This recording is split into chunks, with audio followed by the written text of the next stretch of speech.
Daizo Kurikawa, a wealthy heart surgeon, was murdered in his own home, hit over the head with a statue. He left a dying message, grabbing the keys of his computer keyboard, Jun.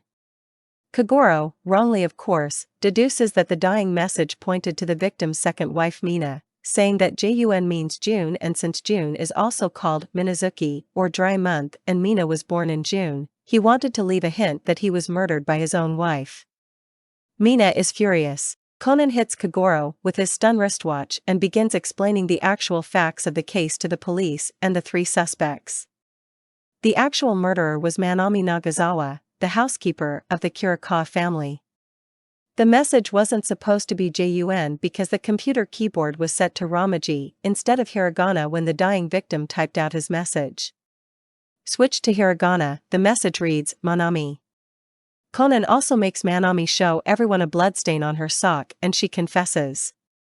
Her motive was revenge for her late husband, who died after a heart surgery performed by Daizo while he was drunk last year. Manami says she tried to find witnesses that Daizo got drunk before the surgery, but his colleagues were too scared to come forward.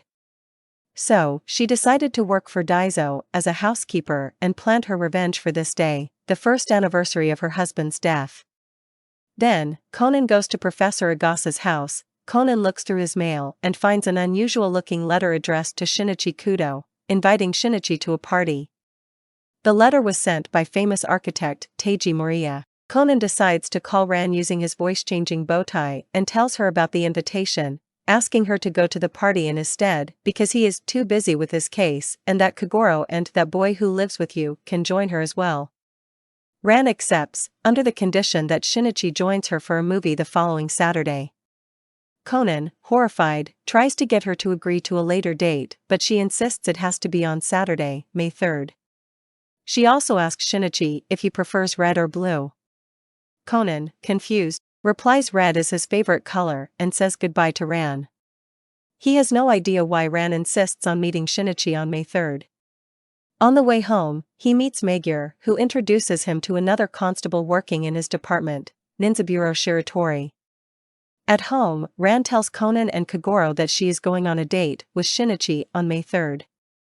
She wants to take Shinichi to a late showing at the cinema and, at midnight, surprise him with a red polo shirt because he said red was his favorite color. Conan suddenly remembers that Shinichi's birthday is on May 4th. Ran also explains about the tea party invitation and Kagoro isn't exactly enthusiastic about going, so Conan comes up with a trick to convince him. Kagoro is pondering Moriya's quiz.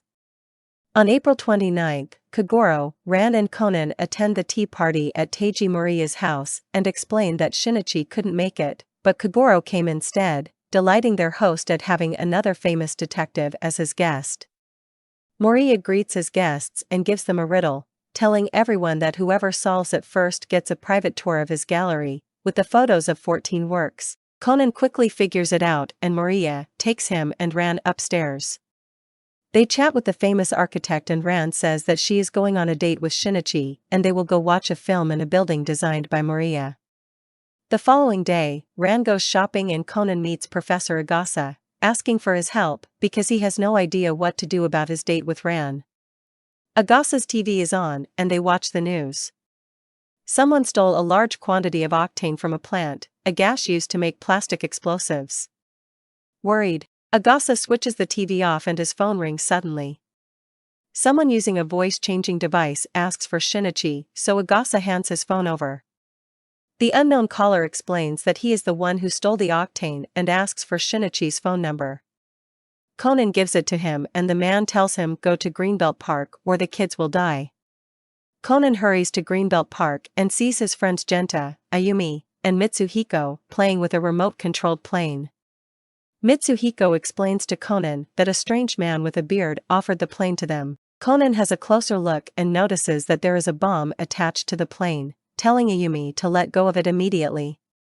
Ayumi drops the toy and the antenna on top of the plane breaks, causing it to begin flying around uncontrollably.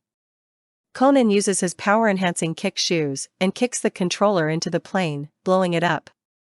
Conan, Ayumi, Genta, and Mitsuhiko escape in time. When Conan looks at the flames created by the exploding plane, he realizes that the bomb was actually filled with plastic explosives and that this was a serious incident. As he goes home, his phone rings again and someone says there is going to be another bomb waiting for him. Conan locates the second bomb and only just about gets it to a deserted place before it blows up. He is knocked back by the blast and hits a tree, falling unconscious. Conan wakes up in hospital. Agasa says the culprit could have a grudge to settle with Shinichi and Magyar agrees. They try to remember Shinichi's most famous cases to see if that provides any hint to the bomber's identity.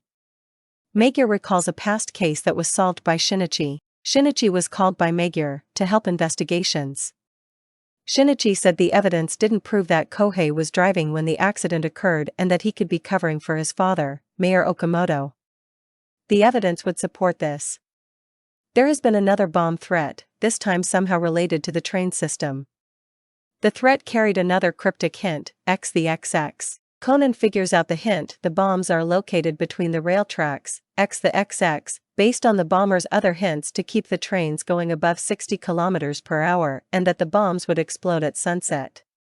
They realize the bombs are using solar power to reset their timers. As sunset approaches, the police help navigate the trains off the tracks and are able to safely recover all 5 bombs. Magyar and Shiratori, together with Conan and Kagoro, go to question Moriya. Conan figures out that the famous architect Teiji Moriya has been the bomber all along. He was driven to this due to his obsession with symmetry. His plan was to blow up his older, less symmetrical works, Kurikawa, Mizushima, Yasuda, and Akutsu buildings, and Sumida Canal Bridge, and replace them with symmetrical structures. All of the bomb targets were either at or near buildings he designed. His hatred for Shinichi is due to the fact that, because of him, Mayor Okamoto, who supported his perfect Nishitama city, was arrested, and his building plan was stopped. With his crimes exposed, Moriya attempts to detonate the bombs inside his house, but is stopped when Conan reveals that he removed the batteries earlier when he planted some fake evidence, Moriya's disguise outfits, to lure him into spilling the beans. However, Moriya taunts the group that he has one more place that he wants to destroy. Several bombs are revealed to be in the mall where Ran is. They explode and many civilians get trapped in the building. Conan, who enters the building after the first explosion, contacts Ran, using his tie to mimic his Shinichi voice, and tells her that she must find and disarm the last and largest bomb. Ran finds the box with the bomb. Conan, who is now separated from Ran by a damaged door, guides her through cutting various wires using plans left by Moriya. Ran is down to 2 wires, a red one and a blue one. The plans do not include any instructions regarding these 2 wires. If the wrong one is cut, it would result in the bomb detonating. Conan loses hope, since this means that there's almost no way to keep the bomb from exploding, and tells Ran to do as she likes, since they are going to die together at this rate. Conan is then found by rescue workers and taken out of the building while realizing then the red wire is booby-trapped. However, Ran can no longer hear Conan's instructions, so he believes her to be in trouble. To his surprise, Ran cuts the blue wire and saves everyone. While Kagoro has all credit with the press for the resolution, since Shinichi has of course requested to not reveal his involvement and then he left to believe the culprit's target was Ran's father, Conan asks Ran why she didn't cut the red wire, her lucky color. She replies that she didn't cut because she didn't want to sever the red string of fate between her and Shinichi.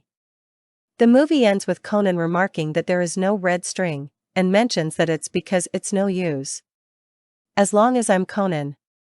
Thank you for watching until the end of the video. Remember to like, share and subscribe to support our channel, and don't forget to press the notification bell button to not miss upcoming interesting videos.